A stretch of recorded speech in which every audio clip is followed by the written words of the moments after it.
50 કરેલું છે અને ઓલો પાલો મોગોટું છે.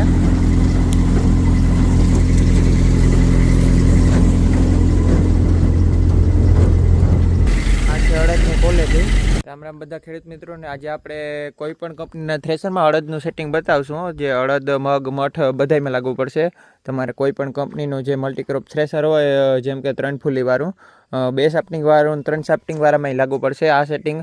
અત્યારે જે માર્કેટમાં નવા જે વિશ્વકર્મા, માલવાના અધર કંપનીના છે, જે આપણે કહે તો ઓલા ડારા ઉડાડે, જેમાં ખાલી ટૂંકમાં કઠોળના પાકે. આ જે મલ્ટીક્રોપ થ્રેશર, આમાં ધાણા, જીરું ને અજમા ને કઠોળ, સોરી, મગ, અડદ ને બધું નીકળી જાય. તો તમને પ્રોપર વિડીયોમાં માહિતી આપું કે હું કેવી રીતે ચલાવું છું. છેલ્લા 3 વર્ષથી આપણે નટરાજ ને પરમમાં બીજા થ્રેશર ચલાવીએ તો હું કેવી રીતે હાંકું. છેલ્લા 3 વર્ષથી આપણે ચોરી, મગ, અડદના તમે વિડીયો જોતા જ હોઈશો. તો ઘણા મિત્રો કોમેન્ટ કરે છે કે કેવી રીતે ચલાવો. ઘણા બધા મિત્રો તો ધાણા, જીરું હાંકીને થ્રેશર મૂકી દે છે, કારણ કે સોરી, મગને કાઢવા બહુ જ અઘરા હોય. ઘણા મિત્રો ટ્રેક્ટર ફેરવીને ટ્રેક્ટર મસડીને મગને અડદને કાઢતા હોય. તો આપણે ડાયરેક્ટ કાઢીએ તો કેવી રીતે કાઢીએ, તમે પ્રોપર વિડીયો લાસ્ટ સુધી જોડાયેલ રહેજો તો તમને પ્રોપર ખબર પડી જશે. આપણે આ પરમનું થ્રેશર છે, તમને પહેલેથી બધું કહી દઈએ. અહીંયા હવાનું સેટિંગ છે, આ મોટી ફૂલીમાં રાખવાનું. તમારે જો નટરાજનું હોય તો તમારે જે ધાણાથી મોટી ફૂલી ને આપણે જીરાથી વચ્ચેની જે ફૂલી છે એમાં તમારે આવી છે પ્રોપર સેટિંગ. અહીંયાથી હવા તો આમાં 3 સ્પીડ આપેલી છે. ને આપણે ફૂલીનું સેટિંગ કહીએ તો આ છે નાની ફૂલી ધાણાની, આ છે મોટી ફૂલી જીરાની. તમારે મીડિયમ સ્પીડમાં રાખવાનું. જે બંને બાજુ ફૂલી સેમ હોય તેવી સ્પીડમાં રાખવાની. જેમ કે આપણે મગફળી થ્રેશરમાં સામે બાજુ ફૂલીની સાઇઝ સેમ જ હોય છે, અને આ ધાણા જીરામાં ઉલટું હોય છે. એક બાજુ નાની હોય છે ને એક બાજુ મોટી હોય છે. તો તમારે મીડિયમ સ્પીડમાં રાખવાનું. જેમ કે બહુ સ્પીડ વધારે નહીં, બહુ જ ઓછી નહીં. કઠોળમાં વધારે એમાં મજા આવશે. ઘણા મિત્રો ધાણાની ફૂલીમાં હાકે છે તો એમાં ઓર બહુ જ નહોતું પાડતો, એવરેજ નહોતા આવતી. આપણે કલાકે 2 વીઘા 3 વીઘા કાઢતા હોય તો એમાં વીઘો 1.5 વીઘો માન નીકળે. અત્યારે તો તમારે 3 ફૂલીનું થ્રેશર હોય એમાં સેટિંગ લાગુ પડશે. ઘણા મિત્રો આમાં ચલાવે છે. તો તમારે થોડું ઘણું અથવા તો ઘરનું હોય તો હાલે.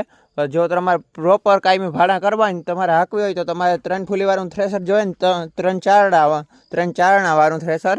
તો હવે આપણે ટોકરીની સ્પીડ તો અહીંયાથી આ જેમ નાની ફૂલી થતી જાય એમ વધતી જાય ને જેમ મોટી થતી જાય એમ ઘટતી જાય. તમારે નટરાજનું થ્રેશર હોય તો તેમાં 10ની ફૂલી ચડાવી શકો છો. અને જો તમારે ધીરો લેવો હોય અથવા તો તમારે ટ્રેક્ટર નાનું હોય તો 12ની ફૂલી રાખી શકો. તમને અનુકૂળ હોય એ રીતનું. તમને લગભગ 2 ફૂલી આપેલી અહીં એક્સ્ટ્રા, એમાં તમે ફેરફાર તમારી રીતના કરી શકો છો. આપણે પરમ થ્રેશરમાં કોઈ પણ ખાલી પટ્ટી જ ચેન્જ કરવાની છે, કોઈ પણ ફૂલી બદલાવવાની નથી. આ હે ટોકરીની સ્પીડ આપણે અત્યારે તો ધીમી રાખેલી છે, કારણ કે ટોકરી 6 ફૂટની મોટી આવે છે. આ છે એનું વરમ, આપણે જે કહીએ જે લીલા ડૂચા ઓગતું જાય. આ બાજુ જે બારી છે એને ખોલી નાખવાની, ને અહીંયાથી એક બીજી એક્સ્ટ્રા આવે જે આમાં ટોકરીમાં આપણે પાછું ઓરાવવું હોય તો ઓરાય. આપણે નાના કચરો બધો બહાર જ પડવા દઈશું. આ હે પરમ થ્રેશરનું 2025ના મોડલમાં જે સુધારો કરેલો છે, આ વરમ આપેલું છે. જેમ કે ઠાર ઝાકર હોય અથવા તો કોઈ બહુ લીલું હોય તો આપણે વરમને ચાલુ કરીએ તો બીજો વધારાનો કચરો આ બાજુ નીકળતો જાય, દાણા ન આવે. અને દાણા આવે, અહીંયા જે દાણા આવે ત્યાં ડાયરેક્ટ આપણે એલિવેટરમાંથી સુપડીમાં વયા જાય. ત્યાં એક ઊભું પતરું ફિટ થાય છે. અહીંયાથી તમને વરમની સ્પીડ પણ બતાવી દઉં. આમાં વરમની સ્પીડ વધારે હોય છે ને આમાં ધીમી હોય છે. તો તમારે કેવું લીલું હોય કેવું છે એ પ્રમાણે રાખવું. આપણે સવારમાં ચણાને કાઢતા હોય તો આપણે વધારે સ્પીડમાં રાખી શકો છો. જેમ કે બહુ જ તડકો ન હોય, મીડિયમ થોડા લીલા હોય, કટરજારીમાં ન ગુડકે, તો ધીમી સ્પીડ રાખી શકો છો. અહીંયા એક્સ્ટ્રા ફૂલી આપેલી છે, એમાં ધીમે સ્પીડ થશે ને જે જીરાની પટ્ટીમાં ચડાવશો એટલે ફૂલ સ્પીડ થશે. ને અહીંયા એક્સ્ટ્રા આપણે જે જીરાના પટ્ટા ચડાવીએ ત્યારે તો ઓટોમેટિક આખા કનેક ડ્રમમાં જો વધારે સ્પીડમાં ફરશે એટલે ઓલું ફરશે. જે તમારે વહેલી સવારમાં હાંકવું હોય થ્રેશરને તો જે વરમ ચાલુ કરવી પડશે, કારણ કે બહુ જ લીલું હોય ને ઝાકળ આવેલું હોય તો કટરજારીમાંથી નહીં ગુડકે હગે. એવા માટે ને નટરાજ થ્રેશરમાં સામેની બાજુ બારી આપેલી હોય છે, જે આપણે ઓરતા હોય એની સામેની બાજુ. નાથી બહુ જ ટ્રેક્ટર દબાતું અથવા તો આપણે ડૂચો હલવાઈ ગયો હોય તો ઘણીવાર આપણે જ્યારે ગલો મૂકતા હોય થ્રેશરની બાજુમાં ત્યારે એ બારી ખોલી નાખવી. ત્યાં જે જ્યારે બારીમાં અટકાણા હોય જે કટરજારીમાં ડૂચો તે નીકળી જાય.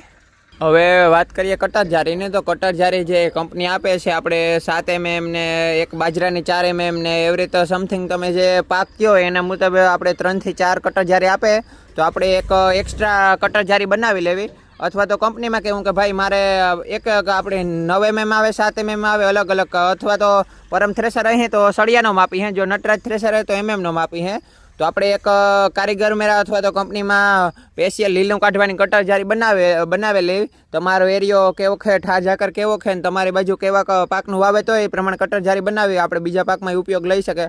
અમારી બાજુ જો મગ, ચોરીના, અડદના, મઠના વાવેતર થતા હોય તો આપણે પ્રોપર કટર જારી કંપનીમાં બનાવેલી ને મિસ્ત્રી મેરા જે લુહાર મેરા બનાવેલી છે. તો એક આપણે કટર જારી 12 mm બનાવેલી છે, એક 14 mm છે, ને તમે છેલ્લું 18 mm થી અથવા તો 1 ઇંચ 25 mm બનાવી શકો.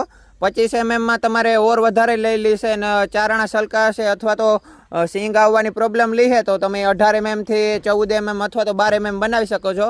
આપણે પરમ થ્રેસરમાં બાજરાની કે જ્યારે કટર જારી કેન્સલ કરાવીને આપણે 12 mm બનાવેલી છે, નટરાજ થ્રેસરમાં તો આપણે 14 mm થી 18 mm ની કટર જારી બનાવેલી છે એક્સ્ટ્રા લુહાર મેરા. કારણ કે આપણે પહેલાં ખબર નથી કે લીલા પાક કાઢવાના થાય ને આપણે કઈ કંપનીમાંથી કઈ કટર જારી આવે, એટલે આપણે મોરથી આઈડિયો હતો તો પરમ થ્રેસરમાં તો આપણે 4 કટર જારી આવે તો એક કટર જારીને કેન્સલ કરાવીને મોટી કટર જારી લીલો પાક કાઢવા આપણે લખાવી લઈ છે. તો ઘણા બધા મિત્રો કહેશે કે આપણે સુકાઈ ગયેલ પાક આવે ત્યારે હું વારે ઘડીએ આપણે કટર જારી ચેન્જ કરવી, કારણ કે અમુક ખેડૂત મિત્રોને સુકાઈ ગયેલ હોય, જે 5 થી 7 દિવસ સુકાવા દે, અમુક ખેડૂત મિત્રો વરસાદને ટાઈમ હોય તો 2-3 દિવસમાં કાઢી નાખે. તો તમારે જો નવું થ્રેસર અહીં છે પણ નટરાજનું પરમનું શક્તિમાનનું, તો અહીંયા દાબના પડદા આપેલા હશે. અહીંયા 8 આનીનો સિંગલ બોલ આવે છે આ બાજુ, જે બંને બાજુ અડધા ફૂટના પડદા આવે છે, ને નટરાજ થ્રેસરમાં 6 આનીના બોલ આવે છે, જે તમે ટાઈટ કરો એટલે કટર જારીનો પહોળાઈ ગાળો ઘટતો જાય એટલે કટિંગ ઝીણું થાય. અથવા તો તમે એક બીજું સેટિંગ કરી શકો છો. આ જે કટર જારી પરમ થ્રેસરમાં ઉપર નીચે કરવાનું હોય, જેમ તમે કટર જારી નીચે લી હોય એમ કટિંગ ઝીણું થાય, જેમ કટર જારી ઉપર લેશો એમ કટિંગ મોટું થાય. જનરલી આપણે એક બાકસના ખોખા જેટલું અંતર રાખવું, તો તમારે એ પ્રોપર માપ છે, જે વારે ઘડીએ ઊંચી ના કરવી. એક બાકસના ખોખા જેટલું છે ને આપણે ચારણાની વાત કરીએ તો ને તમારે જો 2 ચારણાવાળું થ્રેસર હોય તો વધારે પડતું રિઝલ્ટ તો 3 ચારણાવાળા થ્રેસરમાં મળશે, કારણ કે એમાં વચ્ચેનો ચારણો કાઢી નાખવો અને 2 ચારણ નાખવો, અંતર વસારે. જો આપણે આ ઊભા ડેઠા હલવાઈ જાય, જે ચારણામાં ઊભા ડસા ખુશી જાય, કારણ કે કટર જ્યારે મોટી હોય એટલે કટિંગ મોટું કરે. તો જે અહીંયા આપણો ફેન હોય, જે ચુસ્કી ફેન જે આ કચરો ઉપાડતો હોય ત્યાં ઊભા ડેઠા હલવાઈ જાય એટલે નીચેના ચારણા મળી જાય, એટલે ચારણો ભરાવાની શક્યતા રહે. અથવા તો તમારે વારે ઘડીએ તવેથો મારવો, અથવા તો બરોબર પરફેક્ટ દાણો ન ઉપડે અને બધો જ કચરો ઉપડતો હોય પડદાનું સેટિંગ રાખવું. આપણે જે આ મેઇન પડદો છે તેને ઉપરની બાજુ રાખેલો હોય ને બાકી બધા પડદાને વચ્ચે છે, ને જે આપણે નટરાજ થ્રેસરમાં છે આપણે જે હેન્ડલ આવે તેની હાવ થ્રેસરની બાજુ રાખવું, બહારની બાજુ ન રાખવું. તેમાં કંઈ 1, 2, 3 તરીકેને આપણે ખાના આપેલા છે, તેમાં તમારે સૌથી થ્રેસરની બાજુ જ રાખવું ને અહીંયા આપણે જે આપેલું છે તે વચ્ચે છે જે પડદો હોય, આપણે પ્રોપર પડદાનું સેટિંગ કરવું. બધા જ પડદા વચ્ચે છે ને આપણે કોઈ પણ વધઘટ હવાનું કરવું હોય તો ચારે બાજુ આપણે બારી આપેલી હોય છે આ ફેનની ચારે બાજુ, તેમાં તમે હવાનું સેટિંગ કરી શકો છો. કારણ કે આપણે જે કંપનીનું મેચ થઈ જાય, જે વાંથી આપણે કઠોરના સેટિંગમાં નાખી દઈએ ને અહીંયાથી આપણે કઠોરના સેટિંગમાં નાખી દઈએ એટલે કોઈ પણ જાતનો દાણો નથી ઉપાડતો ને પરફેક્ટ હવાનું પરફેક્ટ સેટિંગ થઈ જાય છે. તમારે વધારાનું કોઈ પણ સેટિંગ નથી.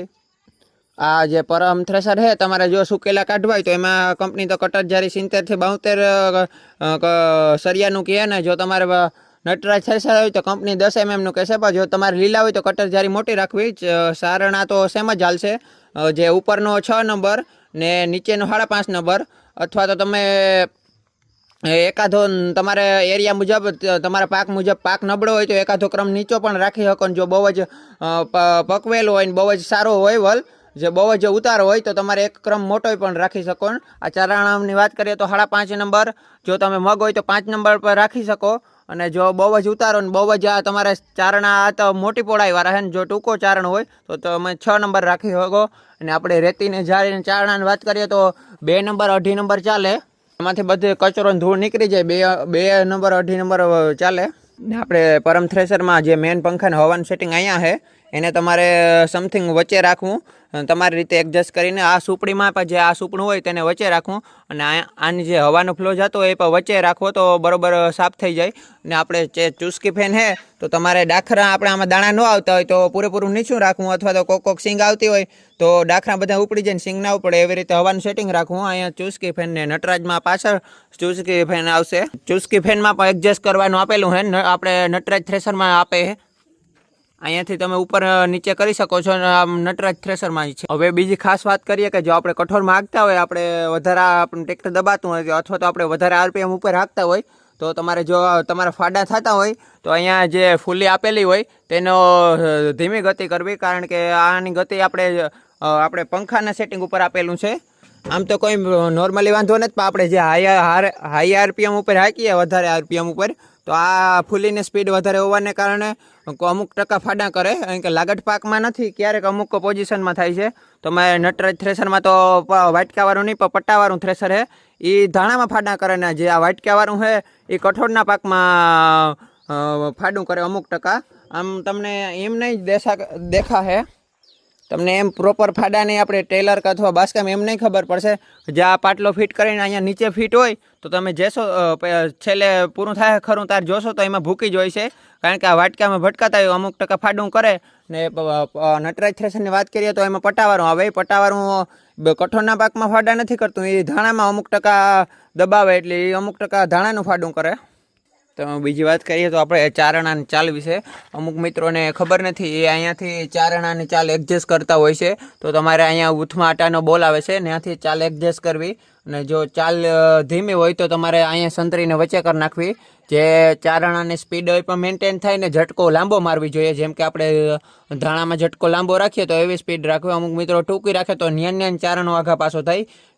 ચારણાની સ્પીડ વધારે હોય પણ ઝટકો લાંબો ના કરે. જેમથી આપણે વધારે ઓર કરીએ તો જે વધારાના ડાખરા હોય, ઝટકો લાંબો હોય તો વધારાના ડાખરા બહાર આવતા રહીએ, સુપડીમાં ભરાય નહીં. ને પરમ થ્રેસરમાં તો આપણે ચારણાની પણ ચાલ એડજસ્ટ કરી શકીએ. આપણે અહીંયા વધારે સ્પીડમાં રાખેલું હોય. જો તમારે સ્પીડ ઘટાડવી હોય તો મોટી ફૂલીમાં રાખો, ને સ્પીડ વધારવાની હોય તો નાની ફૂલીમાં રાખો. ચારણાની પણ 2 સ્પીડ આપેલી છે. અને એક બીજી ખાસ વાત નોંધ કરી લેજો કે જ્યારે આપણે ટ્રેક્ટરની સ્પીડ 12 આરપીએમ સુધી હોય કે ચારણાની ચાલ મોટી હોય, જ્યારે ટ્રેક્ટરની સ્પીડ કોઈ પણ પાકમાં 12 આરપીએમ 13 આરપીએમથી વધારે રાખવી પડે તો ચારણાની ચાલ નાની કરવી, નકર તૂટવાની શક્યતા હોય છે. જ્યાં આપણે વધારે આરપીએમ ઉપર હાંકીએ તો સંતરીને વચ્ચે બાજુ લઈ લેવી, ચાલને નાની કરવી. જો આપણે લાંબો ઝટકો હોય ધાણામાં જેવો રાખીએ તો તૂટવાની શક્યતા એ રહે, કારણ કે વધારે આરપીએમ ઉપર ચારણાને લોડિંગ પડે, ન્યાન ન ઓલું થાય. એટલે તો તમારે મેન્ટેન ચાલ રાખવી, અથવા તો 12 થી 13 આરપીએમ રાખવા જે કંપનીના કીધેલા હોય. તમારે થ્રેસરમાં મેચિંગ હોય, જ્યારે તમને ખબર પડી જાય અટકરે કે આપણે એટલા આરપીએમ ઉપર બરોબર પ્રોપર ચારણું હલે છે અને હવાનું એડજસ્ટ છે, ત્યાં તમારે 12 થી 13 આરપીએમનું એડજસ્ટ કરી લેવું. ને આ હે પરમ કંપની વિસનગર, ઉમતા ખેડ રોડ ઉપર. તમે નંબર નોટ કરી શકો છો. તમારે કોઈ પણ જાતનું કામકાજ હોય, થ્રેસરને લગતું, થ્રેસરના સેટિંગ વિશેનું, અથવા તો થ્રેસર તમારે નવું લેવાનું હોય તો કંપનીનો કોન્ટેક્ટ નંબર કરી શકો છો. ડિસ્પ્લે ઉપર છે નંબર. ને હું તમને આ પરમ થ્રેસર ચાલુ અડદમાં ચાલે તે અને પાછળથી ક્લિપ ઉમેરી દઈશ, તો તમે જોઈ લેજો. આપણે અડદ કાઢીને જ આવ્યા અને આપણે અહીંયા ગમે ટ્રેક્ટરના ઉપર ચાલે. આપણે ન્યૂ ઓલેન્ડ 3739 એસપીમાં હાંકીએ, ન્યૂ ઓલેન્ડ 5510 એસપી 55 એસપીમાં હાંકીએ, અને 380 44 એસપીમાં સુપર પાવરમાં પણ ચાલે. ગમે આપણે નટરાજ પરમ ગમે થ્રેસર. તમારે સ્પીડ જેવી રીતે હોય આઈસરની વધારે હોય તો તમારે 10 થી 11 આરપીએમ રાખવા. જેમ કે ન્યૂ ઓલેન્ડની થોડીક ઉણા કરતાં ઓછી હોય તો તમારે 12 સાડા 12 આરપીએમ રાખવા, પાક પ્રમાણે સેટિંગ પ્રમાણે. પછી તમે ચારણાની ચાલ કેવી છે, કેવી રીતે સેટિંગ છે એ તમારી ઉપર. જ્યારે તમે નવું થ્રેસર લ્યો ત્યારે કંપની તમને કહે કે તમારા કેટલા આરપીએમ શું થાય, તમારા ટ્રેક્ટરનો મીટરનો ફોટો માગે અને કયું ટ્રેક્ટર છે ને પૂરી ડિટેલ માગે. ન્યૂ ઓલેન્ડનું જે આપણે ગેરબોક્સ હોય એ પ્રમાણે કંપની આપે, કારણ કે અલગ અલગ કંપનીમાં અલગ અલગ આટા હોય છે, સોનાલિકા અને સૌરાજને. તો તમે કંપની ટ્રેક્ટરો પૂછીને 1827 ને એવી રીતે સમથિંગ ગેરબોક્સ આપે. ને પ્રોપર તમારે ખાસ બીજો વિડીયો કહેવાનો જ હોય છે, જે કોમેન્ટ કરી નાખજો. તો પરમ થ્રેસરના અથવા તો નટરાજ થ્રેસરના તમારે કોઈ પણ ખેડૂત મિત્રોને પરમ થ્રેસરના અથવા તો નટરાજ થ્રેસરના વિડીયો જોવા હોય તો આપણે ટોટલ એક પાકમાં હાકેલું છે. તો આપણી ઇન્સ્ટાગ્રામ આઈડી સંજય કેસવાલા નામની આઈડીમાં છે. અને જો તમને આઈડી ન મળે તો આ યુટ્યુબ ચેનલમાં જે તમે અબાઉટ સેક્શનમાં જજો, નાથી ઇન્સ્ટાગ્રામ આઈડીને ખોલી લેજો. અને આ જે તમે ઇન્સ્ટાગ્રામ આઈડી ખોલશો, ઘણા બધા મિત્રો કહેશે કે એમાં ટોટલ એક પ્રકારની ફૂંકણીના વિડીયા નથી. તો આપણે જે રીલ તમે રીલ જોશો એટલે એમાં રીલમાં કોલેબોરેશન કરેલું હોય, આપણે 5 આઈડી એમાં હે. તો તમે નાથી સંજય કેસવાલા નામની આપણે ઉપર તમને રીલ તો આપણે 1000, 1200, 1500 બનાવેલી છે. તો એમાં તમે વિડીયા ગોતવામાં વાર લાગે છો. મેં તમને ઉપર હાઇલાઇટમાં પરમ થ્રેસર, નટરાજ થ્રેસર કરીને તમને બધા પ્રોપર વિડીયા બનાવેલા છે કે આ નટરાજ થ્રેસર, એમાં ટોટલ એક પ્રકારના નટરાજ થ્રેસરના વિડીયા અહીંયા ચણા, ધાણા, આપણે જીરું, જે આપણે ડેઇલી લાઈફ ઇન્સ્ટાગ્રામમાં સ્ટોરી અપલોડ કરીએ તો એમાં આપણે હાઇલાઇટમાં આપણે જે હિસ્ટ્રી કરીએ એમાં આપણે ટોટલ એક વિડીયો અપલોડ કરેલા છે. તો ખાસ મિત્રોને કોઈને લેવાનું હોય અથવા તો કોઈને જોવા હોય તો આપણે ઇન્સ્ટાગ્રામમાં ઉપર હાઇલાઇટ કરેલા છે, એમાં ટોટલ એક પ્રકારના વિડીયા છે. અને તમને ન મળે તો હું તમને આ જે વિડીયોના ડિસ્ક્રિપ્શન બોક્સમાં તમને આપણી ઇન્સ્ટાગ્રામ આઈડીને મેન્શન કરી દઈશ. આપણે 4 થી 5 ઇન્સ્ટાગ્રામ આઈડી છે, 4 થી 5 ફેસબુક ચેનલ છે. તો તમને સંજય કેસવાલા લગતો મળી જશે. અથવા તો મેં કીધું એમ રીલનું આપણે કોલેબોરેશન કરેલું હોય, એમાં 5 આઈડી છે, એ બધી આપણી જ છે. તમારે કોઈ મિત્રોને જો પરમનું અથવા તો નટરાજનું થ્રેસર લેવાનું હોય તો મને કોમેન્ટ કરી દેજો, તો તમારે કંપનીમાં ધક્કો ન થાય અને હું પ્રોપર વિડીયો બનાવી દઈશ કે તમારે આની સિસ્ટમ કેવી છે, કયા કયા પાકમાં કેવું કેવું રિઝલ્ટ છે. આપણે બધા પ્રોપર છેલ્લા 3-4 વર્ષથી ચલાવીએ. ખાસ કરીને પરમ ને નટરાજ છેલ્લા 3 વર્ષથી ચલાવું છું. તો કેવીક મજા આવે છે ને કેવા પાકમાં કેવું કેવું રિઝલ્ટ છે ને તમારે કઈ કઈ કટર જારી મગવી ને કંપનીમાં શું શું ફેરફાર કરીને કેવું, કારણ કે બધાનો એરિયો અલગ અલગ હોય છે, બધાનું વાતાવરણ અલગ અલગ હોય છે. અને તમને એમાં કંપનીમાં તમે કહો કે આપણે ભાઈ એડા કાઢવાનું આ પટ્ટા જોઈએ અથવા તો કહે કે ભાઈ આ કટર જારી જોઈએ, તો હું તમને પ્રોપર માહિતી આપું. તો આપણા નંબર આપણે અબાઉટ સેક્શનમાં છે, અથવા તો તમે કોમેન્ટ કરી, જાજી કોમેન્ટ આવશે તો આપણે પરમ થ્રેસર ને નટરાજ થ્રેસરનો પ્રોપર વિડીયો બનાવી દેશું. જો કોઈને મિત્રોને વિસનગર 400-500 કિલોમીટર દૂર ના જવું હોય તો આપણો વિડીયો જોઈને કંપનીમાં બુકિંગ કરાવી શકે છે. તમે માત્ર 25 થી 30 હજાર દઈને કંપનીમાં બુકિંગ કરાવી શકો છો. અને આપણે પ્રોપર તમને અહીંયા બધું સમજાઈ જાય, પૂરેપૂરી વિગત સાથેનો એક વિડીયો બનાવી દેશું. જેવી કોમેન્ટ ઉપર આધારીએ, કારણ કે આની કેવી સિસ્ટમ છે, કેવા કેવા પાકમાં કેવું કેવું રિઝલ્ટ છે. ઘણા મિત્રોને બીજું આપણે તમારા એરિયામાં કયા કયા પાક વપરાય ને પરમ થ્રેસર ને નટરાજ થ્રેસરમાં આપણે એરડા મગફળી સિવાયના ટોટલી તમામ પાક નીકળી જશે. ને જે આપણે માલવા તો અથવા તો વિશ્વકર્મા અધર કંપનીના લીહું એનવીટી પંજાબના, તો એ આપણે ધાણામાં ને અથવા તો બીજા પાકમાં રિઝલ્ટ નહીં આપે, ખાલી કઠોળના પાકમાં જ રિઝલ્ટ આપશે. આમાં તમારે એરડા અને મગફળી સિવાયનું ટોટલ એક પ્રકારનો પાક નીકળી જશે. જીરું, અજમા, ધાણા, રાયડો, ગમે, સોરી, મગ, અડદ, ટોટલી તમામ પાક નીકળી જશે. ને આમાં ઘણા બધા મોડલ આવે છે, સાઈડ ટોકરી ને આપણે જે નાની ફૂંકણી ટાઈપનું કહીએ એ એલિવેટરવાળા, એલિવેટર વગરના, અને આ જે ટોપ મોડલ છે 2025નું બેક ટોકરી મોડલ પરમનું ઉપર વરમવાળું. ને નટરાજમાં એવી રીતે ટોપ મોડલ 3 ફૂટનું હરબમ મોડલ આવે છે. એવી રીતે અલગ અલગ કંપનીનું અલગ અલગ મોડલ આવે છે. હરબમમાં આપણે 2.5 ફૂટનું આવે છે, 3 ફૂટનું આવે છે, ઓટો ફીડર આવે છે, ટોકરી મોડલ પણ આવે છે. એમાં તમારા માટે કયું બેસ્ટ છે, જો તમે ખાસ કરીને કોમેન્ટ કરશો તો આપણે પ્રોપર વિડીયો બનાવી દઈશું. કારણ કે આપણે ઘણા બધા થ્રેસર ફેરવેલા છે. આપણે 1-1.5 વર્ષ વાપરીને બીજું થ્રેસર લઈએ તો આપણે બધા જ અનુભવ કરેલા છે. તમે ખાસ કરીને કોમેન્ટ કરશો તો આપણે પ્રોપર બંને થ્રેસરના વિડીયા બનાવી દેશું ને બંને થ્રેસરમાં કેવું રિઝલ્ટ છે ને કયું થ્રેસર લેવાય ને કયા થ્રેસરમાં વધારે મજા આવી. અને આપણે આ પરમ થ્રેસર નટરાજ થ્રેસરના આપણે ડીઝલ એવરેજ કાઢેલી છે કે 1 કલાકમાં કેટલું લીટર ડીઝલ ખાય, તો તમે કોમેન્ટ કરશો એને આપણે બદલે તો વિડીયા આપણે નાખશું. તો આપણી ચેનલને ખાસ ખેડૂત મિત્રો સપોર્ટ કરજો ને સબસ્ક્રાઈબ કરજો. ને બીજા જે મેં ખેડૂત મિત્રોને થ્રેસર અથવા તો કોઈ પણ પ્રકારની જોતું હોય તો એને વિડીયો શેર કરજો, જેથી તમામ માહિતી એના સુધી પૂગી શકે અને એ સાચો નિર્ણય લઈ શકે. આગળનો વિડીયો કહેવાનો જો હશે જરીક કોમેન્ટ કરી નાખજો, તો આપણે સમયને માન રાખીને આપણે વિડીયો બનાવશું.